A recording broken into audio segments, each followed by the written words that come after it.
Hi folks, welcome back to the Crisis Report. We are going to do this about as old school as we can do it. I don't even know how to describe this. This is me at an airport doing it, so you might hear some rando descriptions of things to do if you are going through TSA or whatever. But hey, we always get it done. So let's get started with the Crisis Report. We're just going to be doing it this way, and appreciate you being here. This is for June 2nd, 2025. This one's called Rejection and Escalation, which is basically what's going on. All of these ceasefires are being rejected, and the escalation is just getting more and more. So here we go. 6 elderly Jews between the ages of 67 and 88 were wounded in a terror attack in Boulder, Colorado. They were peacefully going to call for the release of hostages who have been tortured and denied access for the Red Cross almost 20 months. And they were firebombed in American streets for hoping for freedom. So, of course, this is Amir Sarfati, and this is what he's reporting. He said the perpetrator of the Colorado attack, which targeted a pro-Israeli rally in which 8 people were wounded, including one in critical condition, is an Egyptian named Mohammed Suleiman. He entered America to look for work, and his visa expired months ago. So, conservative candidate for president in Poland has won the election. Karl Nawrocki, Roman Catholic, promoted a return to traditional Polish cultural values. Mount Etna has erupted. Italy's most active volcano is once again unleashing its fury, spewing lava and ash high into the skies over Sicily. Tourists fled as the eruption lit up the night. No injuries were reported so far. Round 2 of the Russia-Ukraine peace talks in Istanbul has ended over an hour. After an hour, it was conducted in Russian. Basically nothing. United States President Donald Trump and Prime Minister Netanyahu discussed the negotiations with Iran today. Russia is preparing for a massive retaliation for yesterday's attack on its strategic bases, which would include some sensitive targets in Ukraine, according to the Russian military bloggers. Zelensky said there is a high chance that Russia opens a new front from Belarus this summer. Ukrainian Air Alert broadcasters are asking its citizens to pay special attention to the air raid alert for the next 24 to 48 hours. Movement of the Black Sea Fleet has been noticed, including submarines. Trump says this war needs to end after he was asked about yesterday's attack by Ukraine on Russian strategic nuclear assets. Meanwhile, enemy resources are warning en masse about the preparations of the Russian armed forces to launch a powerful combined strike using ballistics against military facilities of the Ukrainian armed forces tonight.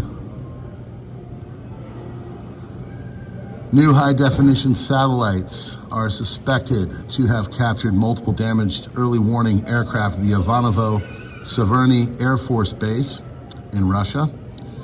New satellite images are showing major losses at Belaya Air Base, Irkutsk region, Russia, from Ukraine's Operation Spiderweb.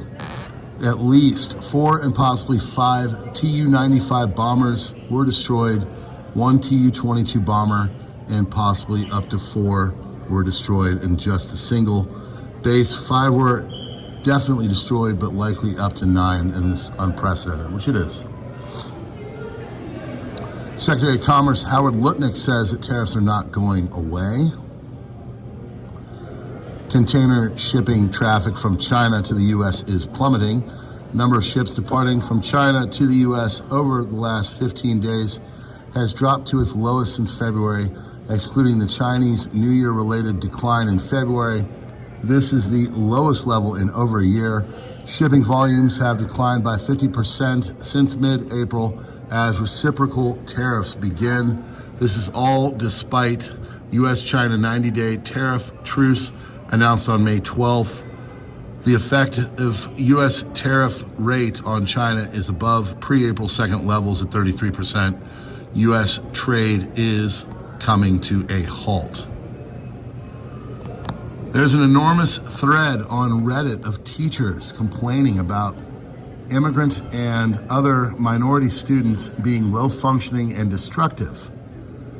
Fifth graders who can't throw balls, middle schoolers who can't hold pencils, 10th graders who can't tie shoes. Students constantly breaking their laptops and being intentionally destructive. Insane, this thread hasn't even been removed yet. This, of course, is a link right there where it says Lucky Teeter. If you ever want to see this stuff, it is on the Substack, https://preppernow.substack.com. A simple internet search, PrepperNow Substack, will bring it right to you because Substack is a great site. Jason Bassler on X said, no, this Palantir database isn't like the others, and it will combine tax filings, student debt, social security, bank accounts, medical claims, immigration status. No previous database system has ever centralized this much personal info across various federal agencies. Dr. Malouf on X says Paris right now, and I can't wait to go there, looks like a literal war zone. Migrant gangs have been rioting nonstop for over a day now, and it seems they won't back down anytime soon. Over a sporting event, by the way, not even political nor religious. They're just acting like this literally for any reason they want. Welcome to what they do. It is how people act. I was telling my wife it looks like Philadelphia after the Super Bowl there right now.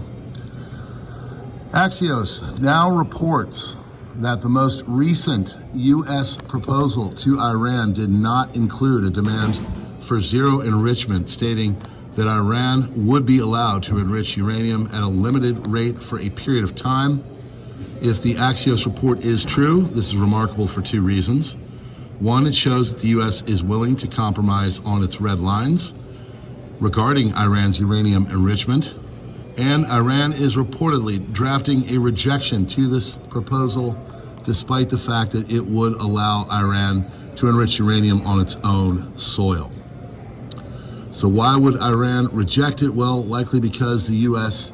is still demanding that Iran's existing stockpile of uranium be removed abroad, which is another totally separate issue that Iran considers unacceptable. UK Prime Minister Starmer has announced that the United Kingdom is shifting to a state of warfighting readiness. Experts are asking people to mask up amid rising concerns over a new Rona variant and possible summer surge. New York City mayoral candidate Scott Stringer proposes using social media monitoring to predict and prevent anti-Semitic attacks. Someone has stolen Macron's wax figure from Paris Waxwork Museum, police say. Price of eggs has dropped 61% since Trump has taken office. That is according to Fox Business. Russia offered Ukraine a partial 2 to 3 day ceasefire, according to their top negotiator. Main U.S. oil contract price surges on geopolitical tensions.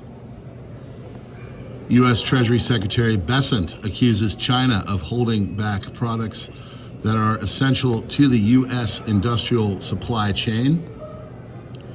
So far, Tu-95 strategic bombers, 5 of them, plus 1 transporter, were destroyed according to the videos and visual proof.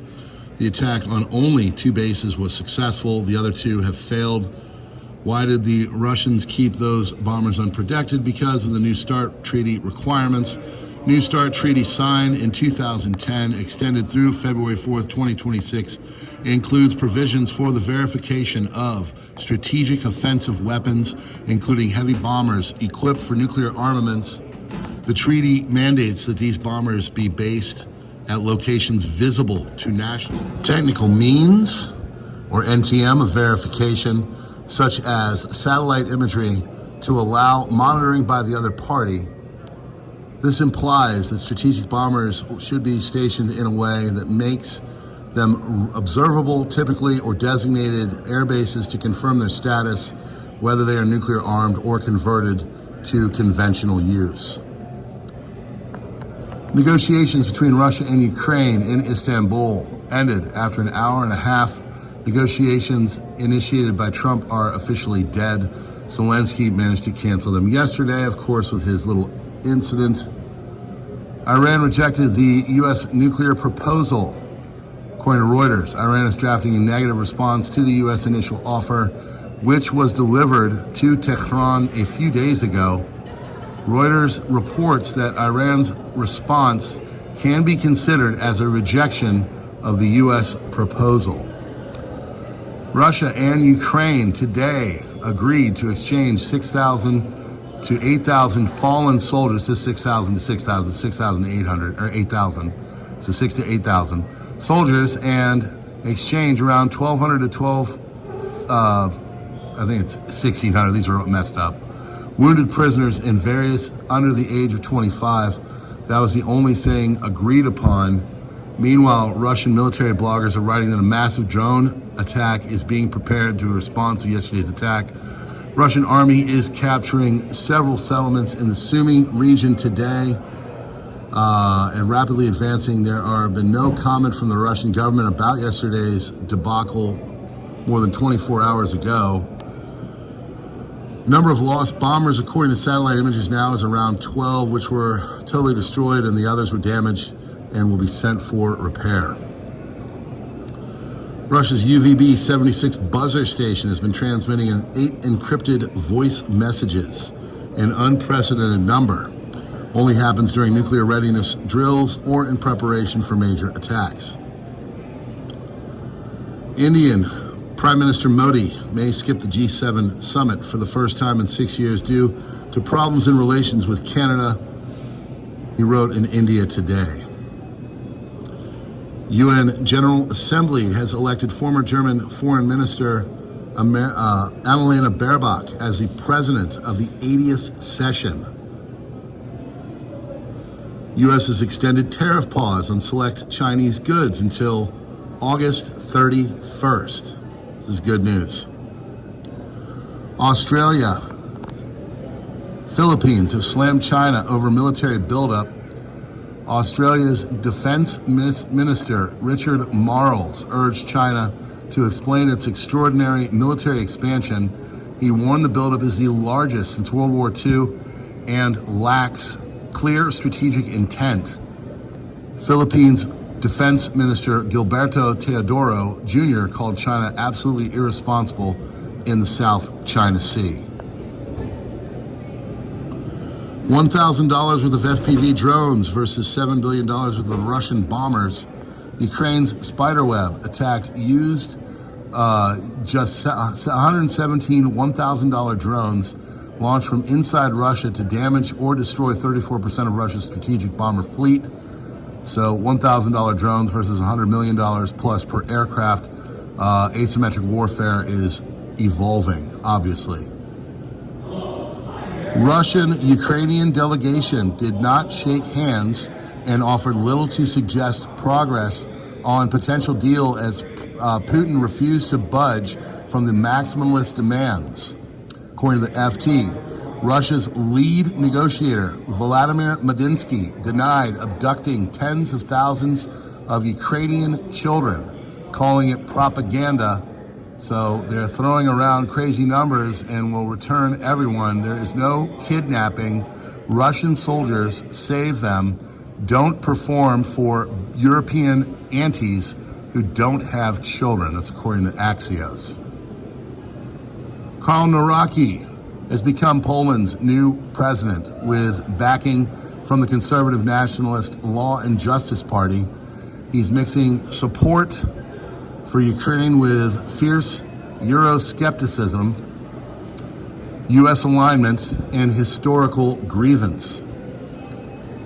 According to U.S. Secretary of State Rubio, in light of yesterday's horrific attack, all terrorists, their families, and members And terrorist sympathizers here on the visa should know that under the Trump administration, we will find you, revoke your visa, and deport you. That is all because of the thing in Boulder. Ukraine has been invited to NATO summit at The Hague.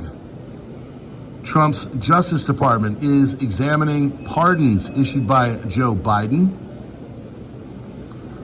Colorado summer camps will be required to provide sleeping and bathing arrangements for children based on their preferred pronouns rather than biological sex. And the clock to a calamity is set. I would expect extreme volatility in the markets heading up to the timeline, and that is because the Trump administration has set a firm deadline of July 8th to finalize trade deals. President Trump is also urging countries to submit their best offers by Wednesday to avoid reinstatement of tariffs. Trump is making it clear that the tariff pause ends in 36 days. 2 Russian submarines capable of carrying up to 12 caliber missiles have entered the Black Sea, according to ATO Breaking. A satellite image of the Belaya Air Base in Irkutsk Oblast, Russia, targeted by Ukrainian drones on June 1st, 2025 has surfaced. Reportedly shows damage to the airbase, including the destruction of 3 Tu-95 MS strategic bombers and 1 Tu-22 M3 bomber with another Tu-95 MS potentially damaged. Trump is going to eliminate federal protections banning drilling and mining in the Alaska wilderness. And now a new official portrait of President Trump has been revealed, according to Insider Paper.